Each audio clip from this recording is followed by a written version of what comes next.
Derive the expression for height rise in capillary tube. इस tube को क्या बोलते हैं हम लोग? कैपिलरी ट्यूब, जिसमें वाटर का लेवल जो कंटेनर में लेवल था उससे ज़्यादा ऊपर उठ जाता है, और कितना ज़्यादा उठता है उसको कैपिलरी राइज बोलते हैं। कैपिलरी राइज, तो कैपिलरी राइज का फॉर्मूला डिपेंड करता है सरफेस टेंशन पे। सरफेस टेंशन होता है force per unit length, density of liquid पे, और एक्सेलरेशन ड्यू टू ग्रेविटी पे। और एक फोर्थ फैक्टर भी है जिस पे डिपेंड करता है, जिसको रेडियस बोलते हैं। इस ट्यूब का रेडियस, पतला रेडियस होगा तो ज़्यादा ऊंचा उठता है पानी, और ज़्यादा वाइड रेडियस का रहेगा तो ज़्यादा ऊंचा नहीं उठेगा पानी।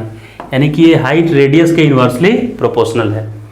तो हम लोग ऐसे कर लेंगे, मानेंगे कि ये जो हाइट का फॉर्मूला आने वाला है वो s to the power x आएगा, rho to the power y आएगा, और g to the power z आ जाएगा। ऐसा कंसिडर कर लिए। और एक और फैक्टर है, वो उन्होंने वो दे दिया है कि वो 1/r है, पहले से गिवन है, तो वो r नीचे ही रहेगा मुझे पता है, और इसका पावर 1 2 कितना होगा, वो 1 ही होगा, ऐसा गिवन है। इन सब के बारे में नहीं दिया है कि इनका पावर कितना होगा, लेकिन रेडियस के बारे में दिया है कि उसके इन्वर्सली प्रोपोर्शनल है, यानी डिनोमिनेटर में r है और इसका पावर क्या है 1।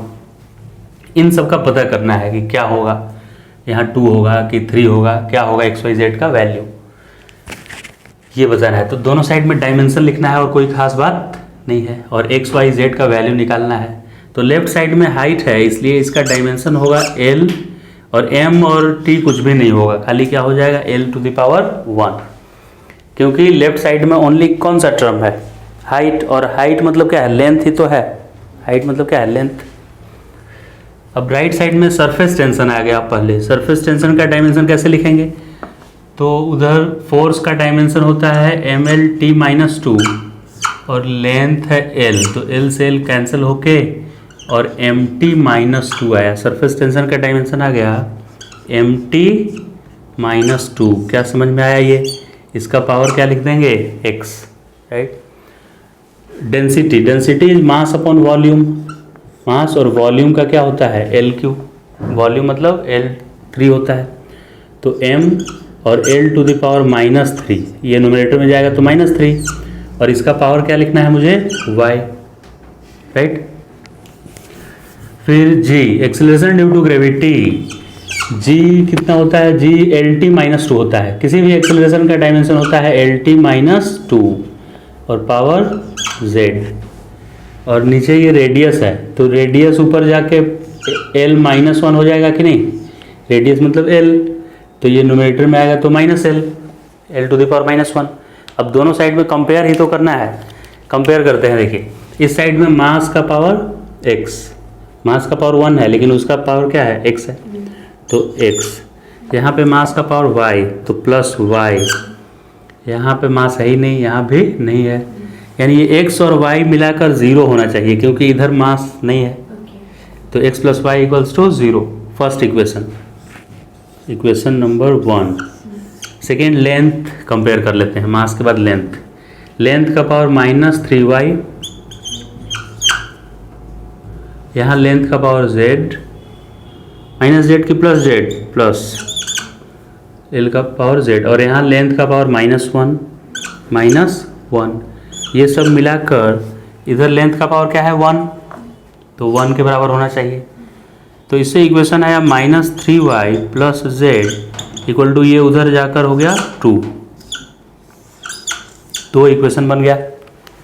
थर्ड इक्वेशन देखते हैं कैसे होगा। टाइम के लिए देखिए, यहाँ टाइम का पावर क्या है? -2x, तो -2x, यहाँ टाइम है ही नहीं, यहाँ टाइम -2z, और इस साइड में देखें तो है ही नहीं टाइम, यानी 0। ये थर्ड इक्वेशन हो गया हमारा, इक्वेशन नंबर 3। अब इन्हीं तीनों इक्वेशन को सॉल्व करके और मुझे x, y और z का वैल्यू निकालना है। तो कैसे सॉल्व किया इक्वेशन? ये y और z में था, और ये x y में, और ये x z में था, तो हम y का वैल्यू यहाँ सब्स्टिट्यूट कर दिए लाके। y बराबर कितना होगा? ये इधर आके -x हो जाएगा, तो y के जगह पर देखिए मैं -x पुट कर दिया, तो -3 y का वैल्यू यहाँ से मैंने -x लिख दिया। -x + z = 2, -+ +3x plus z equal to 2। तो ये 3x प्लस जेड 2 है, 3x प्लस जेड 2 है, और ये माइनस 2x माइनस 2z 0 है। तो इसको कैंसिल करने के लिए इसको 2 मुझे बनाना है, तो इस पूरे इक्वेशन को 2 से मैंने मल्टीप्लाई कर दिया। तो 2 into 3 6x, 2 into Z 2z, 2 into 2 4। फिर इसको ऐड किए तो माइनस 2z से minus 2z cancel, minus 2x plus 6x is plus 4x, और 0 प्लस 4 इज 4। तो 4 से 4 कैंसिल होके x इक्वल्स टू 1। x का वैल्यू जैसे ही 1 आया, यहाँ पे x पुट कर दिए तो y क्या आ जाएगा -1। y क्या आ गया -1, और y भी मिल गया, x भी मिल गया। तो z निकालने के लिए y का वैल्यू -1 पुट किए हैं, तो -3 -1 -3 और y का value -1 plus z equals to 2। तो माइनस माइनस प्लस, तो 3 into 1 3 plus z equal to 2। तो z equal to 2 minus 3 -1 Sir, how did we get the 4x? 4x।